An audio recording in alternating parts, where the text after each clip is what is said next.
Greetings and salutations, loyal viewers of this channel. Today we're going to talk about a story that happened during the peak of the George Floyd riots, the Black Lives Matter riots that swept our country post his death in 2020, and how we just found out that a specific case where supposedly one of these evil white racist Karens threatened protesters turned out to be a complete and utter farce. Now, 3 years later, we have the vindication. We have it in writing, but it doesn't change the fact that the person who made the false allegation has done nothing but profit off of her racism, while the person who was victimized still is suffering the consequences of being wrongfully accused of this dreaded evil white racism.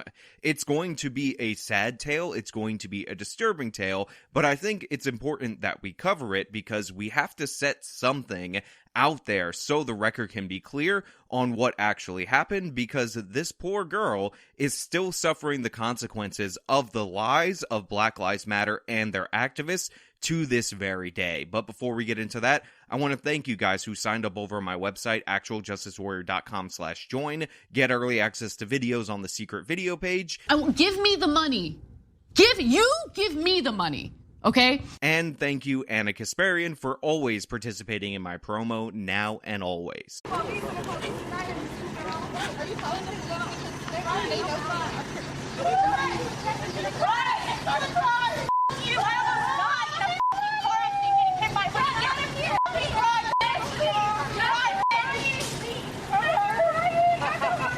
So this is one of the many viral videos of the supposedly evil white racist person threatening a group of innocent Black Lives Matter protesters with running them over just because she's an evil white racist. And when these protesters stood up for their civil rights, when they stood up to this woman who was harking back to Charlottesville, she cried and she called the police, not following through on her evil white racism, look at this evil white racist. But the thing is, what you'll notice about this video and all of the videos and all of the so-called evidence that this young woman in the car is this evil white racist who threatened protesters is that none of them, and I mean none of them, actually contain the alleged threat that was made against these protesters. In fact, what we ended up finding out after 3 years in this amazing article put out by Reason is that not only were these threats never made, there's a perfectly reasonable explanation for what went down, and the school found over and over and over again that this person in the car did absolutely nothing wrong and continued to punish her anyway because they believed that we were at a cultural and political time that was significant, so it was important to ruin this poor girl's life. And when I tell you what they did to this girl, when I tell you how nasty they got, when I tell you that they even attacked her dead father in order to get at her and try to prove that she's an evil white racist, you're going to be pissed off. But what's going to piss you off even more is that the accuser suffered no consequences, and the consequences are still being felt by the victim in the car to this very day.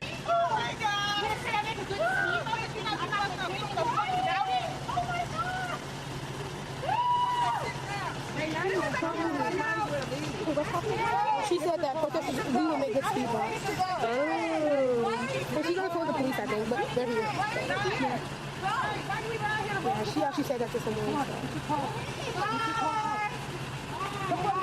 So the actual story is as follows. On the evening of July 17th, 2020, Morgan Bettinger was driving away from her job towards her home when she noticed a dump truck was blocking the road ahead. The truck did not appear to her to be blocking the whole street, so she kept driving. However, once she got around the dump truck, she realized that she was in fact mistaken and the entire road was being blocked by the dump truck, so she got out of her car to check what was going on. Now, Bettinger was trying to figure out whether or not she had enough room to turn her vehicle around, because obviously, despite what would later be claimed by these racist Black Lives Matter activists, she had no intention at all of hurting anyone. However, the truck driver, who ended up blocking the road for the protest, engaged in conversation with her, and during the course of this conversation, Bettinger said an offhanded comment that went something like this, according to her and according to the truck driver. Well, it's a good thing you guys are here, otherwise these people would have been speed bumps. And that seemed to be it. It was an innocuous comment, had nothing to do with anything. However, the driver didn't really hear her because, you know, the sound of the dump truck. So he said, "What?" So she said it once more. One more time, she ended up saying this comment, and then she decided that she was going to make her way back to her vehicle so that way she could figure out a way to turn around so she could get out of there. Obviously wasn't trying to disrupt anything.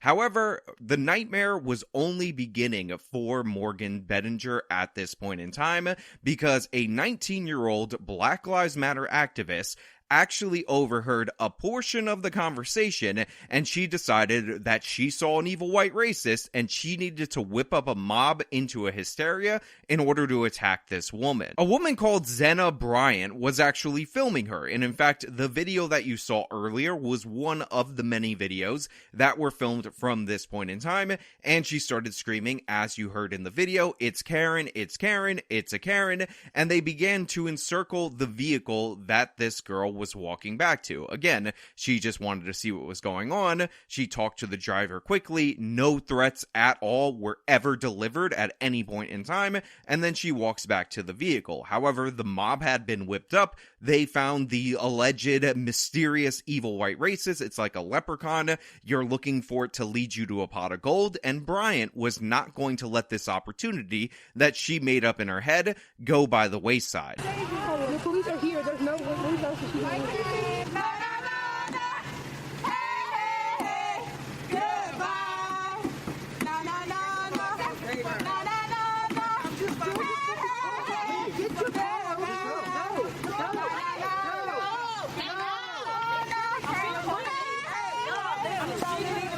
Now, to give you an idea of how quickly these situations can escalate into chaos, you'll notice in the video that I've been showing you clips from here and there that there's no dump truck visible. This is because at some point in time, the crowd wasn't whipped up into so much of a fervor that they decided that they were going to target their ire at this woman. Brian had a story to push around to everybody, and it hadn't quite reached each and every individual, even though the cameras were out and they were starting to encircle this woman. So they actually allowed her to back up from the street where the dump truck was blocking it off, one full block before things completely devolved. And as you can see, people are pounding on her windows. They're starting to crowd around. It's becoming a problem. You could tell by the angle of where the video is being shot that there are people in front of her. And our girl, our college student right here at UVA, is obviously not handling this situation particularly well. In fact, you can actually hear threats of violence coming from members of the crowd that they want to beat her as soon as they can get her out of the car. I'm not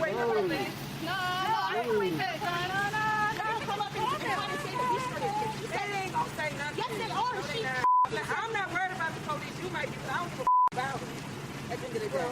So, girl, do you get the zoom on this? Like, it's all over. they knew what was happening. She said we would make good. I know what the she said. That's okay.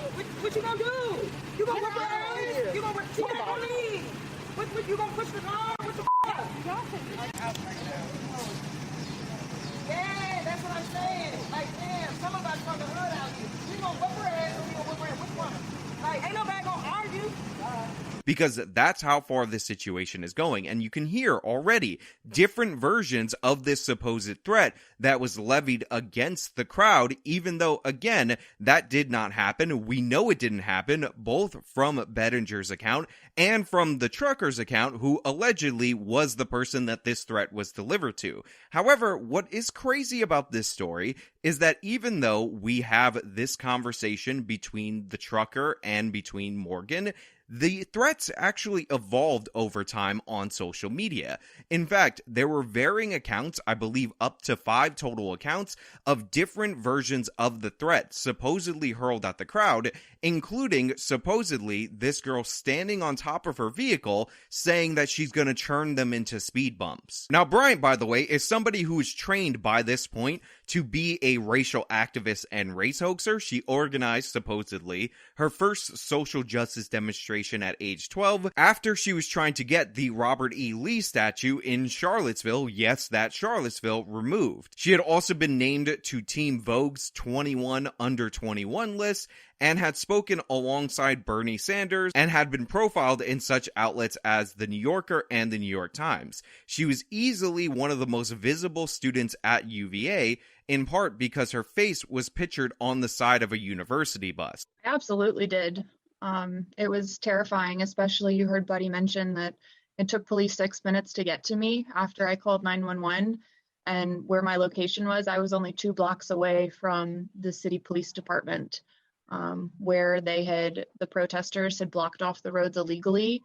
The police officers couldn't even get to me to help if they had done anything else, putting my life in danger. I was terrified of what could happen.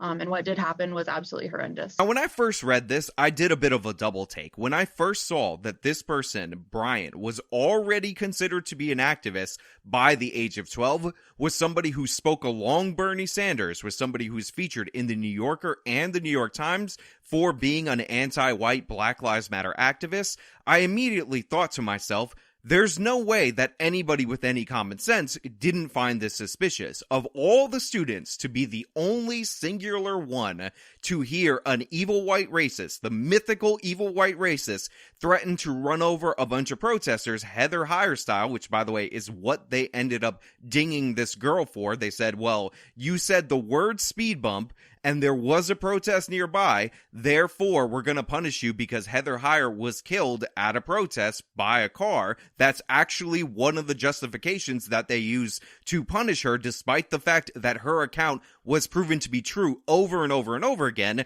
But it was all heard by somebody who was already an activist, who's already on the hunt for evil white racism, for somebody who's being promoted as an attendee at the school because they're so famous for being an evil white racist hunter, for somebody who's so famous for being an activist. This is the girl that was the only one who heard about this, and she tells 5 different accounts of the story, and nobody's suspicious about it. And apparently that's just how it worked. That's what happened. Nobody was suspicious of this. Even if they were, they kept quiet. Even when they figured out that this girl did absolutely nothing wrong, they continued to smear her name because God forbid we ever point out that this girl who's been race hustling since age 12, it's pretty damn unlikely that she would be the only person amongst a crowd of people to hear this other girl stand up on top of her car and say she's going to run over all these students. We understand that with the cameras not capturing this and this one girl's word not corroborated by all the witnesses, and she's also somebody who quite literally profits off of fighting against the mythical white racism, how suspicious this is. This is essentially a Jussie Smollett style incident that UVA just played along with, despite overwhelming evidence that it was false. Now, of course, there was call after call to expel this girl from school immediately because Bryant was tweeting out her false account of the events in real time, along with capturing these videos. And you had responses like this: absolutely insane. We need to see action from UVA against hate speech, wrote one student. At UVA needs to expel Morgan Bettinger immediately. You all want an open racist attending your school, one anonymous account tweeted. And to make matters worse, the crowd, the mob, they were so hysterical and bloodthirsty that they didn't even realize that they were referencing alleged threats on video that weren't caught on the video that they were referencing. This is the video that I've been showing you throughout the course of my video right now.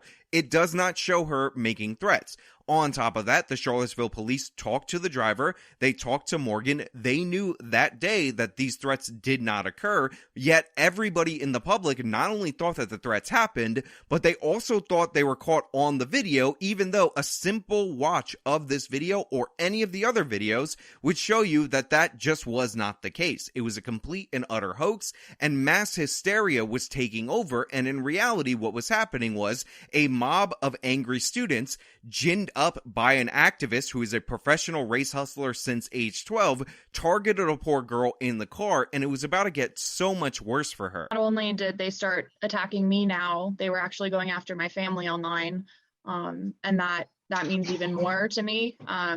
It's one thing to go after me. I can defend myself to an extent, but then when you go after my family, that's another level, and that's something I'm absolutely not okay with. That in itself is terrifying. Police came to my house at 2 a.m. the next morning on the 18th to look over the death threats via social media that I was receiving, to make sure we were protected at my house, to make sure then no one was coming to my house to fulfill those threats that they were making. Now, Bettinger's phone number ended up becoming widely circulated during the course of these events, so for days and weeks, she received threatening phone calls and all kinds of harassment. People started to recognize her at the grocery store, so she actually had to abandon her shopping cart at one point in time in order to flee. And her students, by the way, she was taking law classes that were in class with her virtually, all in solidarity with the liars in this case, refused to even take Zoom classes with her, and they would say outrageous things like, regardless of whether or not she said it, it didn't matter, we don't want to be associated with her. So she was essentially marked as an evildoer and separated off from all these different people in her class. And again, I'm telling you, it's about to get worse, it's about to get nastier, because that's how these things always tend to work. So one of the things that really hurt Bettinger was that she was identified as someone who was pro-police based on certain social media posts, and a photo of her from a long time ago with her father was widely circulated on the internet, and her father was a police officer. Now, I don't say was a police officer because he retired. I don't say was a police officer because he changed career paths and became a firefighter. I say was a police officer because 6 years prior to this incident, he actually passed away. So what these activists ended up doing was using photos and imagery of this girl's dead father in order to attack her as an evil white racist, because obviously if you're the daughter of a police officer, who they didn't even care was alive or not, let's be honest, but a passed away police officer, therefore you must be an evil white racist. Now, of course, he died of cancer, and obviously this person had a profound impact on his daughter. It's one of the reasons why one of the many focuses of what she was studying was related to law, but along with the school violating her due process over and over again, repeatedly, we have a situation where they're digging up her father's occupation, who has passed away, and using that to smear her as a racist. Just to give you an idea of what kind of people we're dealing with here.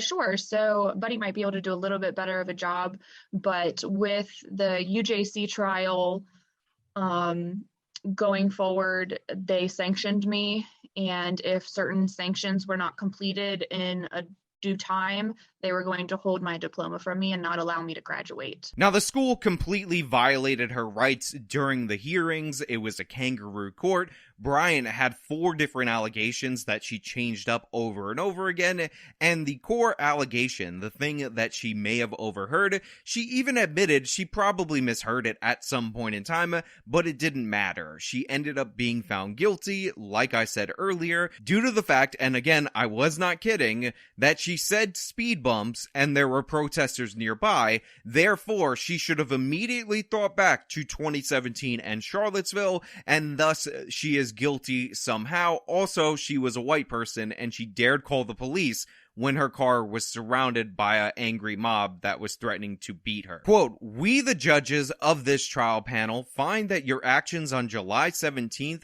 were shameful and put members of the community at risk," the jury began. "You yourself acknowledge, saying it's a good thing you are here because otherwise these people would have been speed bumps. Given the tragic events of August 12th and the context in which you utter these words, you disregarded Charlottesville's violent history, a history that you should have been cognizant of as a UVA student and a resident of Charlottesville. During these proceedings, you have shown no understanding of the risk this statement posed." So let's be clear about how ridiculous and stupid that statement is. They essentially heard the case. They heard the evidence presented. Bryant was a liar over and over again. 4 separate allegations that she made in the public ended up being recanted during the course of this. Bryant even acknowledged at one point that, yeah, she may have misheard the key piece of information. She then whipped up a hysterical mob to attack this girl. They acknowledged all of that happened, but they said, you know what? Your innocuous comment that was in no way, shape, or form a threat, which is the thing that this jury is supposed to be determining. We understand it wasn't a threat, but since you even said it, we've decided that the context in which you said it didn't matter. Therefore, therefore we're gonna find you guilty anyway, and they sentenced her to community service, and there's this whole appeal thing. It was absolutely crazy, but just look at that statement. It's so insane, it's so asinine, yet it went down. I was sanctioned with four different things I had to complete. The first was 50 hours of community service with a social justice approved organization. The second was 3 hours of remedial education on police community relations with a specific professor at UVA that the UJC recommended. The third was I had to write an apology letter for my speech to Ziona Bryant herself. And the fourth was if I was ever convicted of another standard of conduct 2 violation, I was going to automatically be expelled. Now, eventually, like I said, Bettinger ended up appealing. The school civil rights investigators got along, and what they found out was about those various false accounts that came from Brian. But also, and more interestingly, they found out that the whole reference to the speed bumps comment was actually heard secondhand, not even by Brian. So what they ended up concluding was that in no way, shape, or form could this investigative body have said that Bettinger harassed Brian. Now, they should have went one step further and pointed out that Brian instigated a mob to harass her and did so online and continued to do so. But this conclusion should have been good enough in terms of vindication. But again, this is all the way back in 2021. I was definitely discouraged, but knowing things that have happened in the past at UVA and seeing the culture that it's become, I wasn't entirely surprised. You have to have a backbone when you're dealing with these types of things. And I think UVA is lacking that right now, unfortunately. It needs a strong person to be able to stand up against cancel culture. And I'm not seeing that right now through UVA.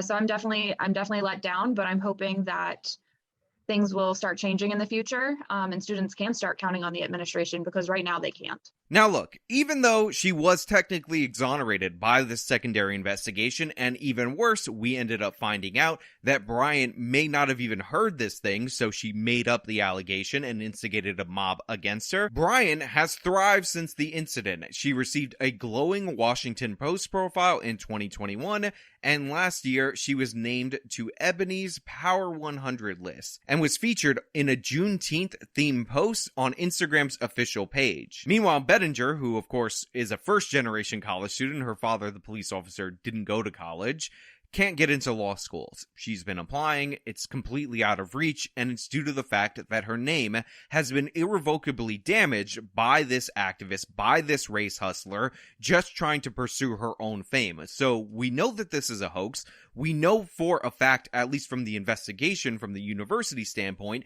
that Bryant was in the wrong, yet she is being elevated by all these major corporations, all of these puff pieces, and what does Bettinger get in her defense? FIRE, the Foundation for Individual Rights in Education, is defending her to try to get some consequences for the university, and we got a Reason article that other people are going to talk about and write about, but it's not enough. They destroyed this woman's life. This woman right here, this 19-year-old race hustler, then 19-year-old race hustler, attacked a white woman based on her race, based on something she heard possibly secondhand, and made up a bunch of other additional allegations, whipped up a mob in order to attack her on the spot, and then to continue to attack her. And now we have a woman who is completely innocent, did nothing wrong, that is afraid that she'll be identified by appearing in this article and fired from her current job. So she's still living in fear, still living in terror. The university has not accepted accountability in a public forum, and Bryant has not apologized for being such a disgusting race hustler. This is where we're at in the United States of America. This is the bit of redemption that you get. One little article from Reason. It's a long article, but it's one little article from Reason, and that's it, while this other person gets featured on all these lists and elevated because, oh my god, isn't she such a good professional victim? She manufactured victimhood and nobody was suspicious of it, even though her whole claim to fame and why she was being broadcast as a spokesperson of the university was due to the fact that since the age of 12, she's publicly considered herself a victim. Look, you guys know this is wrong, you know this is horrific, but in reality, I'm gonna go full cynical on this and tell you that nothing is gonna happen happen because of this. We're gonna know that this woman was horribly wronged by a race hustler, but the next time Bryant coincidentally is the victim of this mythical evil white racism that's around the corner, you guarantee nobody's gonna point out that she's already done a hoax, been caught on that hoax, and they're just gonna buy into it. It's a perpetual Smollett-like operation, and it's just gonna go on, it's gonna go forward, and I hope that the Foundation for Individual Rights and Education extracts as much money as humanly possible from UVA. I hope the university goes bankrupt due to the way that they totally mishandled this, and due to the way that they violated the rights of their own student, due to the fact that they wanted to worship somebody who is of a god-tier minority status. But hey, those are just my thoughts. Let me know your thoughts down in the comments below. If you liked the video, you show me by leaving a like. You subscribe for more content. You follow me on all my social medias. You support me via the support links in the description of this video. This has been me talking about a UVA hoax. We know it's a hoax, but it's not going to change anything. Till next time.